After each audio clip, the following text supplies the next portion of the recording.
Good morning everyone. How are you all? I hope you all will be fine. देखिए, इसके पहले हमने क्या पढ़ा था, उम्मीद है आप सब लोग अच्छे होंगे। इसके पहले हम लोग क्लास में क्या पढ़ चुके हैं एक बार देख लेते हैं। इसकी जो पहली क्लास लगी थी उसमें हम लोग पढ़े थे प्लाज्मा मेम्ब्रेन के बारे में। जो हम सेल पढ़ रहे हैं, जो हमारा चैप्टर्स है वह है cell, the structural unit of life, या कहते हैं the fundamental unit of life. इस चीज़ को हम पढ़ रहे हैं। इसमें हम लोगों ने क्या देखा था, इसमें पूरी जो सेल थी उसमें हम सेल के स्ट्रक्चर को देख चुके थे और स्टार्ट किए थे एक एक स्ट्रक्चर को डिटेल में पढ़ने की, जिसमें हम लोग पढ़ रहे थे प्लाज्मा मेम्ब्रेन। तो प्लाज्मा मेम्ब्रेन में हमने उसकी स्ट्रक्चर को देख लिया था, 2 या 3 मॉडल को हमने देख लिया था, और उसमें भी हमने पढ़ा था प्लाज्मा मेम्ब्रेन का फ्लूइड मोज़ेक मॉडल। इतना याद है सभी को। आज हम पढ़ेंगे, आज का जो हमारा टॉपिक है वह नेचर ऑफ प्लाज्मा मेम्ब्रेन। किसकी बात करेंगे आज हम बात करेंगे नेचर ऑफ प्लाज्मा मेम्ब्रेन, यानी प्लाज्मा मेम्ब्रेन की जो नेचर है इसकी बात हम करने वाले हैं। Nature of plasma membrane. अब इसका क्या मतलब है, हम ये बात करने वाले हैं कि प्लाज्मा मेम्ब्रेन जो है, हम पढ़े थे प्लाज्मा मेम्ब्रेन एक ऐसी मेम्ब्रेन थी जो किसी मॉलिक्यूल को सेल के अंदर आने देती थी और जो जरूरी मॉलिक्यूल नहीं होते थे उसे सेल से बाहर लेके जाती थी। तो प्लाज्मा मेम्ब्रेन का काम था कि सिलेक्टेड पार्टिकल को क्या करना, मेम्ब्रेन के अंदर आने देना या मेम्ब्रेन से बाहर जाने देना जिसकी रिक्वायरमेंट नहीं है या बाहर है। जैसे हमारे घरों में दरवाजे लगे होते हैं, हम दरवाजे से क्या करते हैं, अपने घर में इंटर करते हैं और घर से बाहर जाते हैं।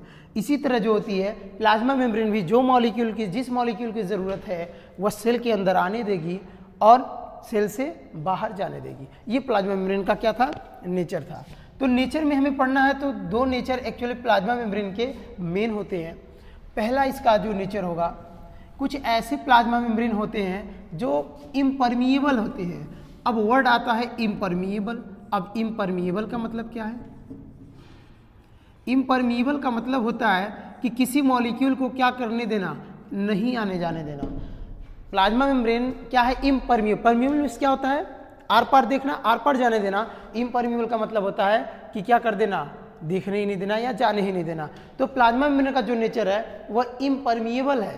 प्लाज्मा मेम्ब्रेन का नेचर कैसा हो सकता है, इम्परमिएबल हो सकता है। एक ऐसी प्लाज्मा मेम्ब्रेन जो किसी भी मॉलिक्यूल को सेल के अंदर ना तो आने दे ना जाने दे, ऐसे प्लाज्मा मेम्ब्रेन को क्या बोलेंगे, प्लाज्मा मेम्ब्रेन कैसी है, प्लाज्मा मेम्ब्रेन इम्परमिएबल है।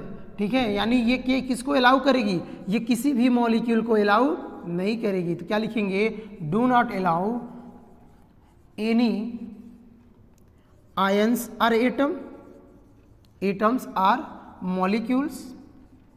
एक ऐसी प्लाज्मा मेम्ब्रेन जो किसी भी मॉलिक्यूल को, किसी भी आयन को सेल के अंदर या बाहर न जाने दे या आने दे, ऐसे प्लाज्मा मेम्ब्रेन को कहेंगे प्लाज्मा मेम्ब्रेन क्या है, इम्परमिएबल है। ठीक है, एक एक्सेप्शन है यहाँ पे, ये केवल पाया कहाँ जाता है, कह रहा है कि एक्सेप्शन ये है कि फिश की जो एक अनफर्टिलाइज एग है, कुछ ऐसी फिश हैं जिनकी अनफर्टिलाइज एग में गैसेस के मॉलिक्यूल क्या होते रहते हैं, ये ट्रांसपोर्ट होते रहते हैं। क्योंकि अभी क्या हम पढ़े हैं कि प्लाज्मा मेम्ब्रेन जो है वह किसी भी मॉलिक्यूल को अलाउ नहीं करेगी, केवल कुछ गैस को छोड़ करके, यानी किसको छोड़ करके, गैसेस को छोड़ करके अगर देखा जाए तो ये मॉलिक्यूल को क्या करेगी, बाकी किसी मॉलिक्यूल को अलाउ नहीं करती है। और इसका एग्जाम्पल क्या लिख लेंगे, इसका एग्जाम्पल लिख लेंगे अनफर्टिलाइज एग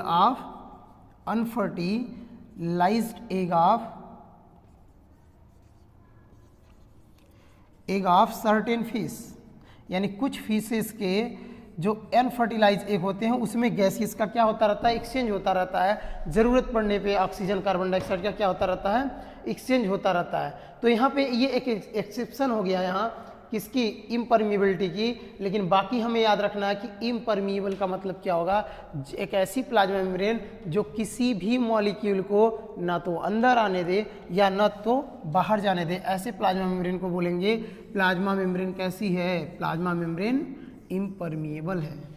समझ में आ गया। दूसरा जो है वो है परमिएबल। प्लाज्मा मेम्ब्रेन कैसा हो सकता है, परमिएबल हो सकता है। परमिएबल मीन्स आने जाने देना, अलाउ करना।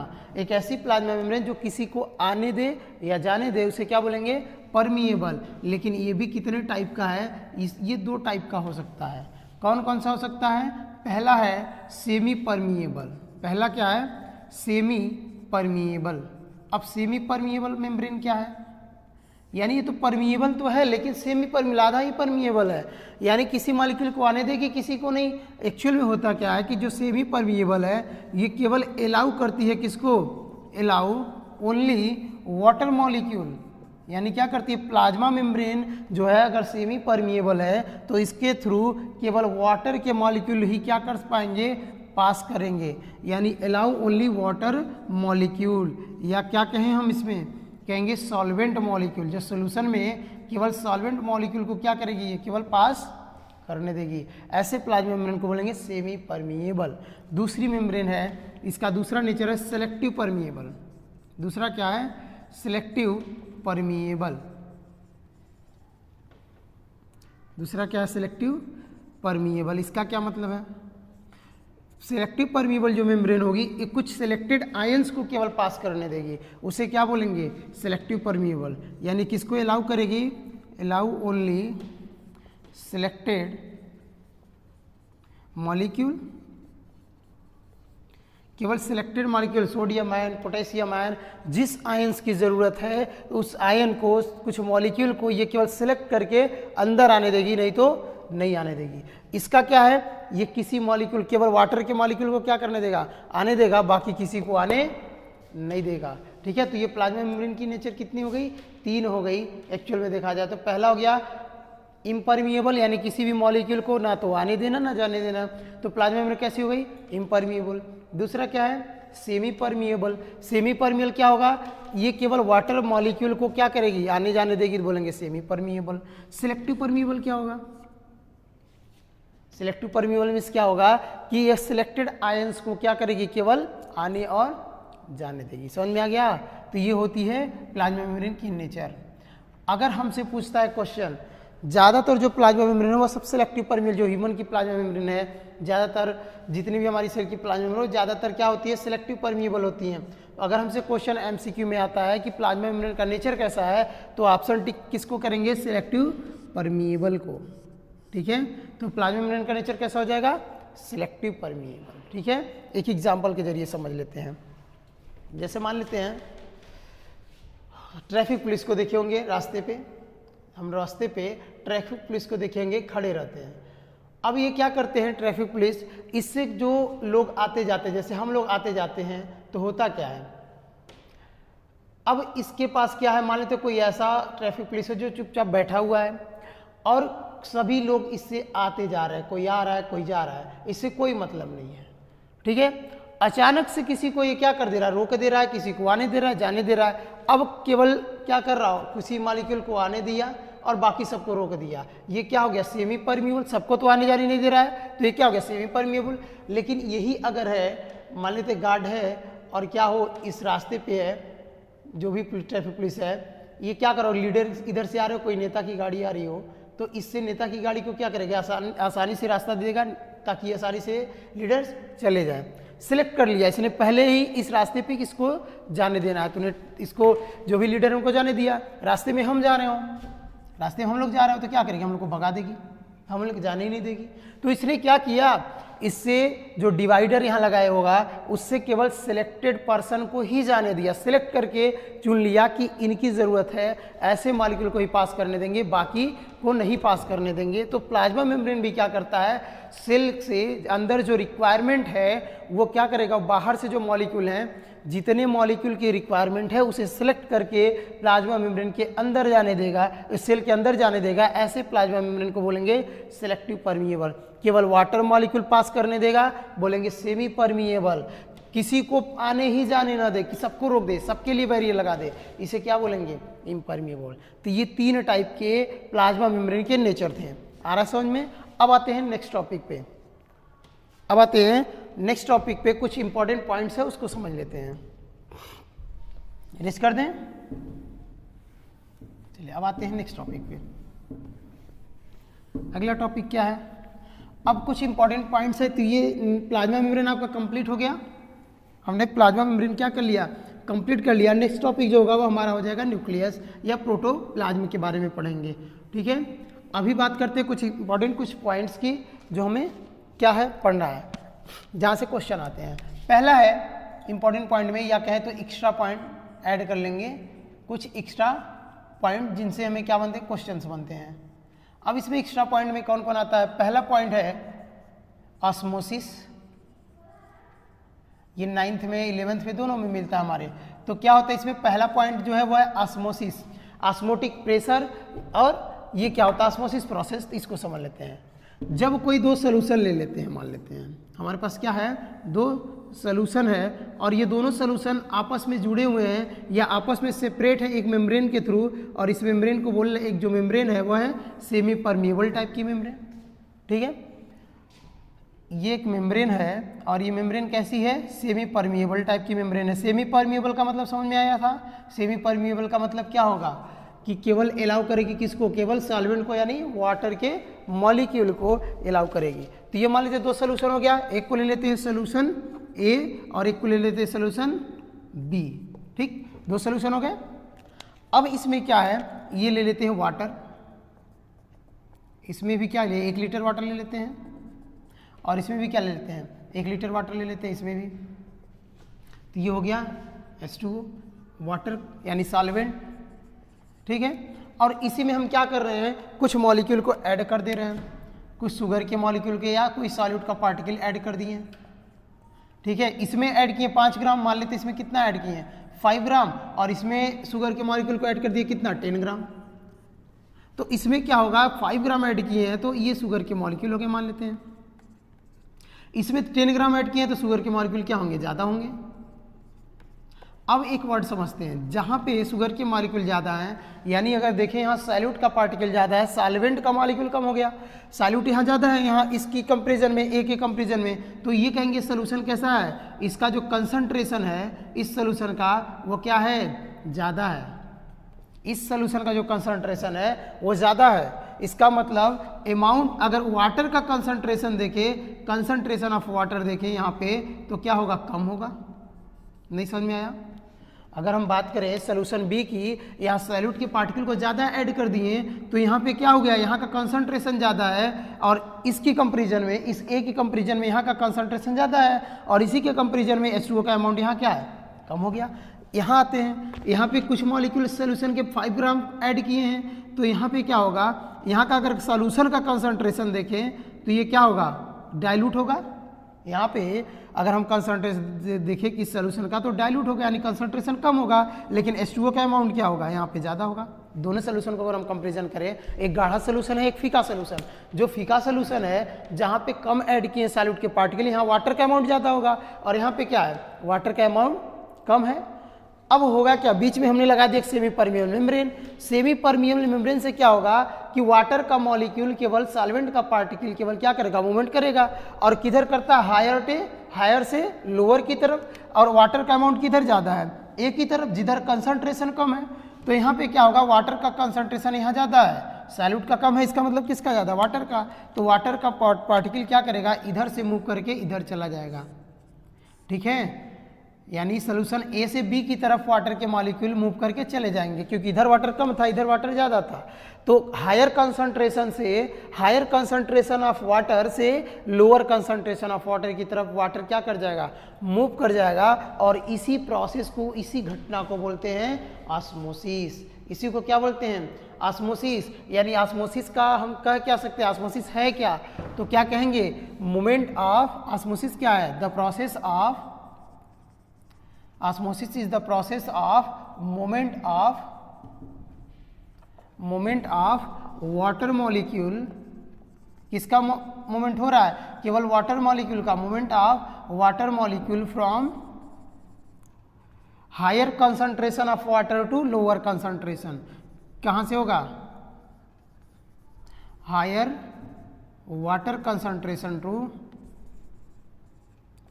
Lower concentration of water, lower concentration of water.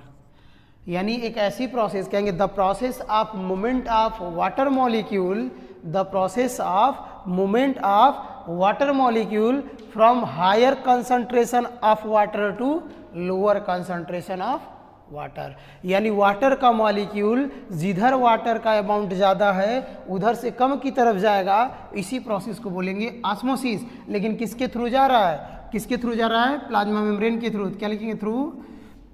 कौन से प्लाज्मा मेम्ब्रेन है? Semi permeable membrane, semi permeable membrane. यानी the movement of water molecule from higher concentration of water to lower concentration of water by semi permeable membrane is called osmosis, is called osmosis. समझ में आ गया?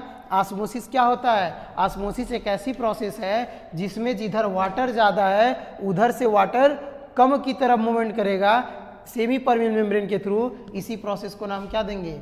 इस process को नाम देंगे osmosis. और इसी को रोकने के लिए, इस जो वाटर का मूवमेंट है, इस प्रोसेस को रोकने के लिए इसके अगेंस्ट जितना हम प्रेशर लगाएंगे वह उसको बोलेंगे ऑस्मोटिक प्रेशर। उसको क्या बोलेंगे? उसको बोलेंगे ऑस्मोटिक प्रेशर। आ गया समझ में? तो ऑस्मोटिक प्रेशर भी आ गया। ऑस्मोटिक प्रेशर क्या है? यानी एक ऐसा प्रेशर, यानी कहेंगे the amount of pressure by which prevent the process of osmosis is called osmotic pressure. यानी एक ऐसा अमाउंट ऑफ प्रेशर, एक इतना अमाउंट ऑफ, इतना लोअर अमाउंट ऑफ प्रेशर जो एक ऑस्मोसिस के प्रोसेस को क्या कर दे? प्रिवेंट कर दे, रोक दे। उस प्रेशर को बोलेंगे ऑस्मोटिक प्रेशर। समझ में आ गया? तो ये पॉइंट था ऑस्मोसिस। उम्मीद है सबको समझ में आएगा। आगे सबको समझ में? अब आते हैं नेक्स्ट पॉइंट, एक है डिफ्यूजन। इसको देख लेते हैं कि डिफ्यूजन क्या है। उससे पहले एक पॉइंट देखेंगे, एंडोसाइटोसिस क्या है, एक्सोसाइटोसिस क्या है, ठीक है, एक्सोस्मोसिस क्या है, इंडोस्मोसिस क्या है, फैगोसाइटोसिस क्या है और पिंडोसाइटोसिस क्या है। ठीक है, इरेज कर दें। आते हैं नेक्स्ट टॉपिक पे।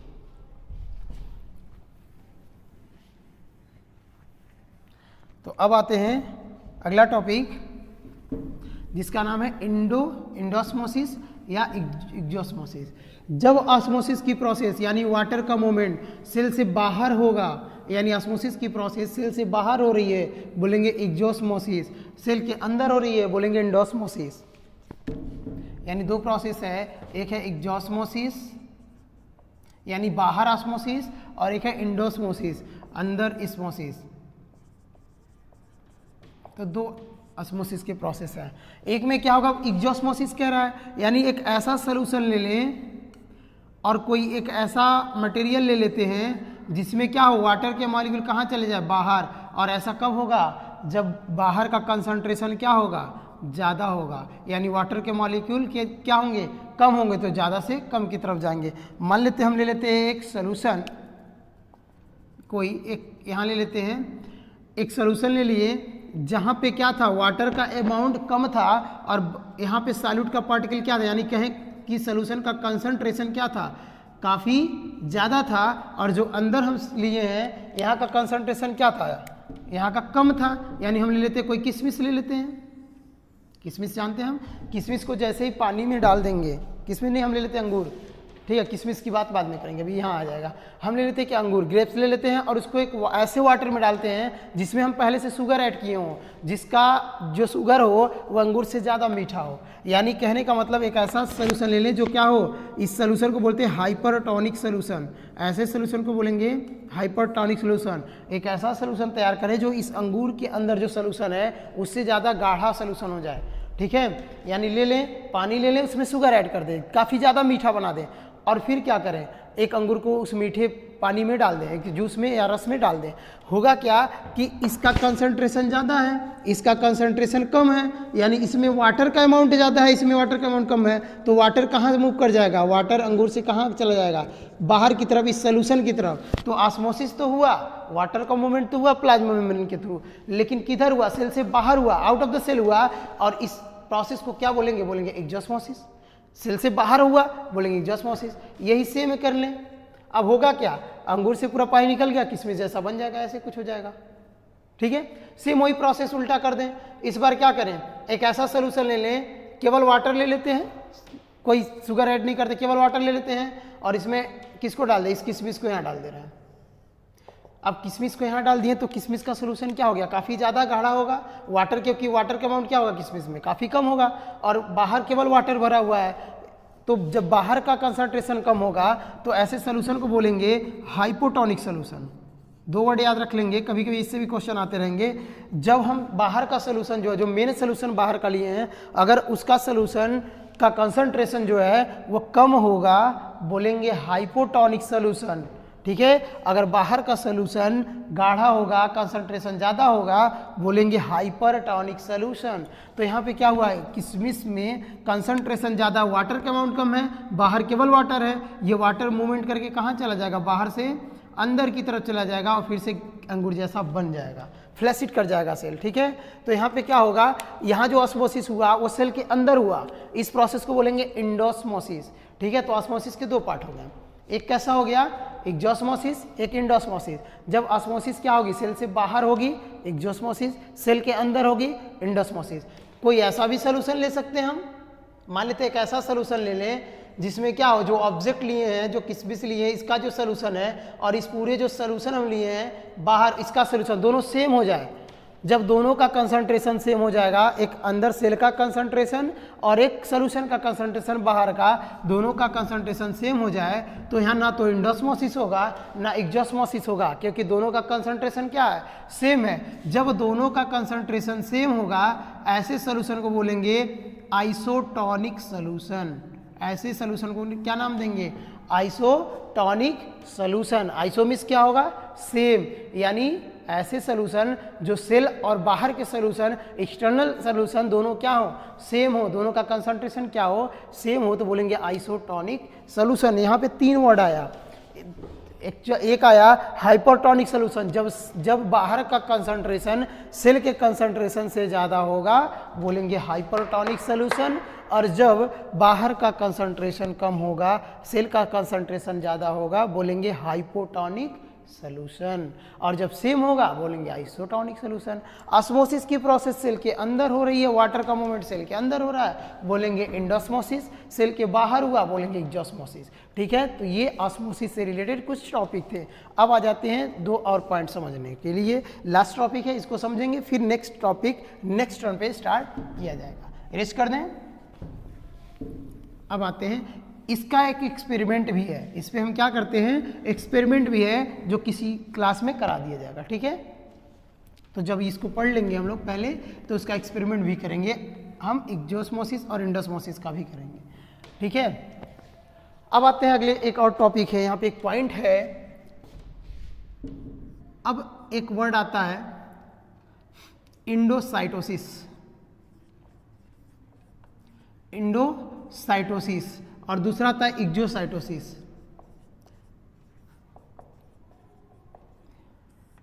एक होता है इंडोसाइटोसिस, एक होता है एक्जोसाइटोसिस। अभी जो पढ़े जैसे इंडोस्मोसिस, एक्जोस्मोसिस, सेम उसी तरह का है। जब कोई प्लाज्मा मेम्ब्रेन, मान लेते हैं प्लाज्मा मेम्ब्रेन है और ये अंदर, ये न्यूक्लियस हो गया और ये अंदर का साइटोप्लाज्म हो गया, ये एक सेल का हो गया, सेल का स्ट्रक्चर।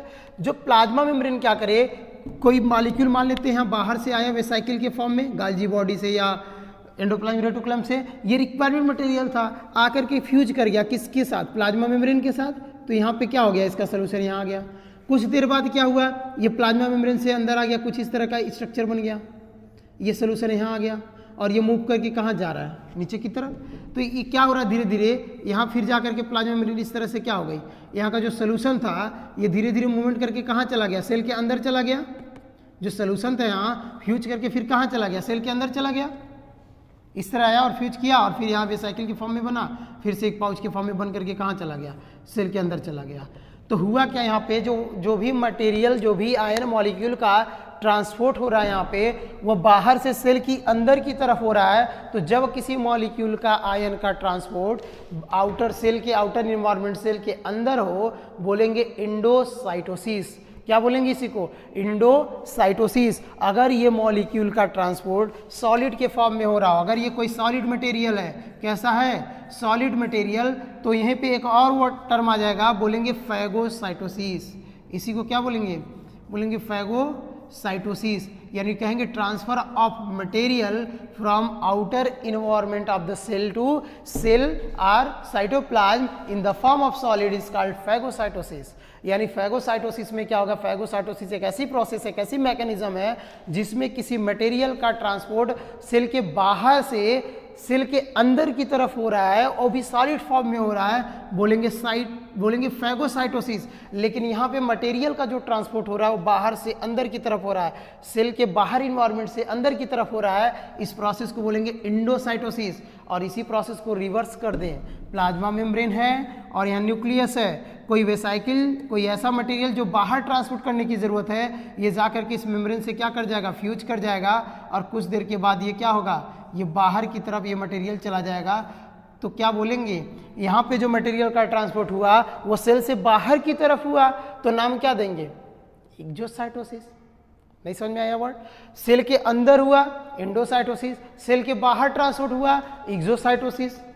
सेल के अंदर हुआ तो इंडोसाइटोसिस, सेल के बाहर हुआ तो एक्सोसाइटोसिस। सॉलिड के फॉर्म में हुआ फैगोसाइटोसिस। ये भी हो सकता है लिक्विड के फॉर्म में हो, अगर ये मटेरियल का ट्रांसपोर्ट किसके फॉर्म में हो, लिक्विड के फॉर्म में हो, तो बोलेंगे पिनोसाइटोसिस। क्या बोलेंगे, पिनोसाइटोसिस। लिक्विड के फॉर्म में थोड़ा समझते हैं कि जब सेल क्या करेगा, कोई चीज खाएगा, सॉलिड फॉर्म में खा लिया, मान लेते, क्यों समझने के लिए, इसने क्या किया, किसी मटेरियल को खा लिया, बोलेंगे फैगोसाइटोसिस। पानी पी लिया, पिनोसाइटोसिस। लिक्विड मटेरियल को क्या कर लिया, इनगल्फ कर लिया या बाहर भेज दिया। अब ये फैगोसाइटोसिस, पिनोसाइटोसिस को, ये बाहर भी हो सकता है, अंदर भी हो सकता है। जब भी कोई सेल बाहर से सॉलिड मटेरियल को इंटर करेगा, खाएगा, इनगल्फ करेगा, तो नाम क्या देंगे, फैगोसाइटोसिस। किसी लिक्विड मटेरियल को लेके आएगा तो बोलेंगे पिनोसाइटोसिस। यानी खाना खाएगा सेल तो बोलेंगे फैगोसाइटोसिस। अब खाना खाता नहीं, केवल समझने के बोल रहे हैं। कोई सॉलिड मटेरियल क्या किया, ये खाया, यानी खाना खाया तो फैगोसाइटोसिस, पानी पिया तो पिनोसाइटोसिस। ठीक है, सेल के अंदर गया तो इंडोसाइटोसिस, सेल के बाहर गया तो एक्सोसाइटोसिस। इतना वर्ड समझ में आ गया। तो ये इतने वर्ड थे जो हमें क्या थे, कुछ एक्स्ट्रा पॉइंट हमें समझने थे। अगला जो टॉपिक होगा हम लोग का वो हो जाएगा ट्रांसपोर्ट ऑफ मटेरियल। मटेरियल का ट्रांसपोर्ट कितने टाइप्स होता है, यानी डिफ्यूजन की बात करेंगे, एक्टिव ट्रांसपोर्ट, पैसिव ट्रांसपोर्ट की बात करेंगे। और इतने के बाद ये टॉपिक हम लोग का कंप्लीट हो जाएगा। उसके बाद हम लोग स्टार्ट करेंगे प्रोटोप्लाज्म स्टार्ट करेंगे। प्रोटोप्लाज्म में सेल ऑर्गेनेल्स की बात करेंगे, उसके बाद एक न्यूक्लियस या डबल मेम्ब्रेनस, और हम बात करेंगे किसकी, यूनिट मेम्ब्रेन और नॉन मेम्ब्रेनस सेल ऑर्गेनेल्स की, और एक एक ऑर्गेनेल्स की बात करेंगे डिटेल में। ठीक है, तो अगला टॉपिक हमारा प्रोटोप्लाज्म और न्यूक्लियस होगा। उम्मीद है इतना सबको समझ में आया होगा। ठीक है, बाकी का नेक्स्ट क्लास नेक्स्ट टर्न पे स्टार्ट किया जाएगा। अगर आपको ये वीडियो पसंद आया हो तो चैनल को लाइक और सब्सक्राइब भी करें। ठीक है, मिलते हैं नेक्स्ट वीडियो में।